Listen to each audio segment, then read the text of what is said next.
No, do not move back home with your toxic parents to save money. I understand.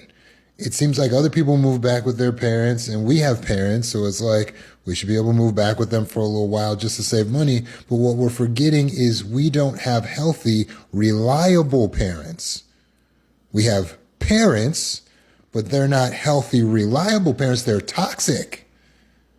They're neglectful. They're abusive. And so going back there to save money is definitely a step backwards. Because remember, there was a time that you stayed there until you could get on your feet. It was called childhood. And how did that work out?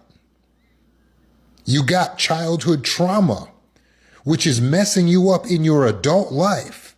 It's messing up your relationships. In fact, it's the reason you're back in the situation right now where you need to move back in with them, where you would even be contemplating this.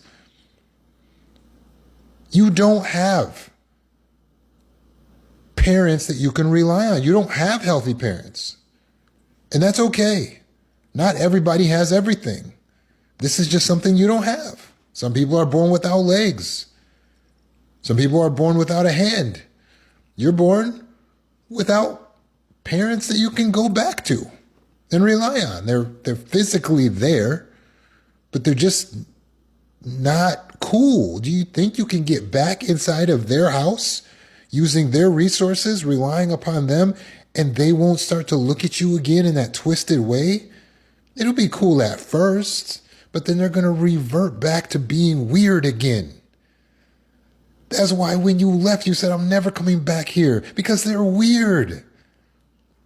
Recognize that. If you got weird parents, you just got weird parents, and you don't have anyone to rely on like that. You don't have someone that you can go back to.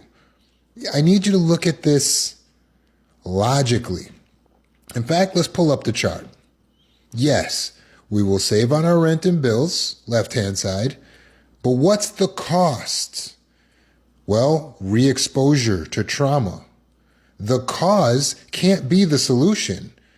Do you feel me? The cause of the problems in your life is your childhood trauma, the way you were raised. That can't be the solution to now, oh, I'm having financial issues or relationship issues, I'll move back home. No, you have these issues because of the way you were raised.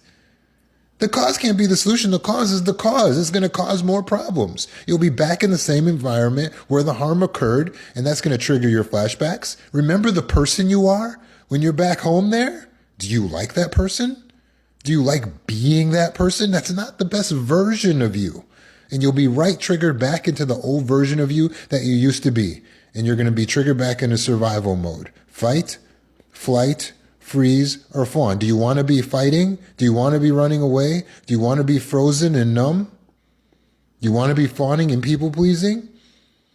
Let's look at the chart. Short-term relief from immediate financial strain, loss, debt. Okay. But you'll just lose boundaries. That's all. You just lose boundaries, which is the outline of the self. So you're just losing yourself. That's the only thing that you have to give up. The cost is too large. Your boundaries? You know your mother doesn't respect your boundaries. It'll just be a matter of time before she's pushing herself in, criticizing, overstepping, trying to control, undoing your progress, triggering you, setting you off, making you feel like you have to lose yourself, making you feel like you have to talk to them when you don't want to talk to them and be involved in things you don't want to be involved in and hear about things you don't want to hear about. Let's look at the chart though. There's financial benefit because you could save more money and put money aside, right? Except that there's chronic stress, which will hurt your health, and exhaustion because the constant tension is going to drain you of your emotional energy, making it harder to work on your business, harder to work on your dreams. So you're not going to be making more money, harder to study, harder to focus on the books. So you're not going to be getting that certification, or it's going to be very difficult.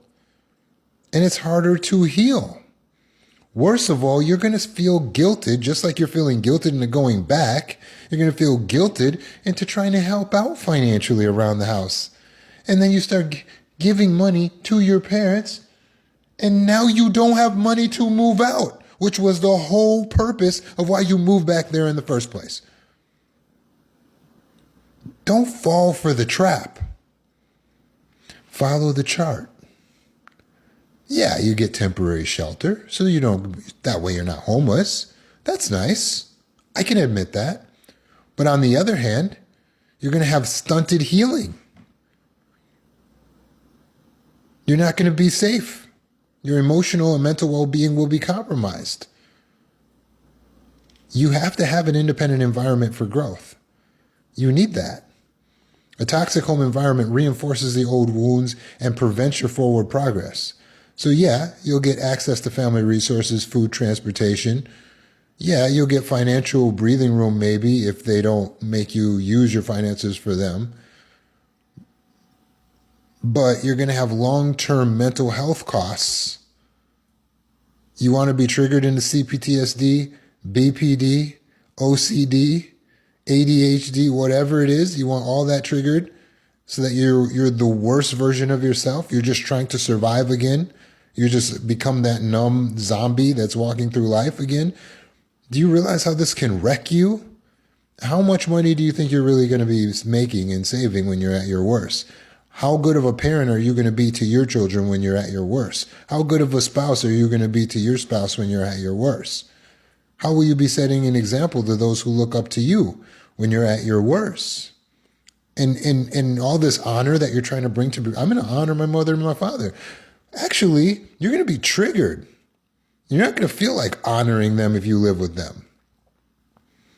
You're going to feel like doing the exact, you're going to feel like cursing them out. So keep your space. Okay, take my advice. Suffer financially to preserve mental health.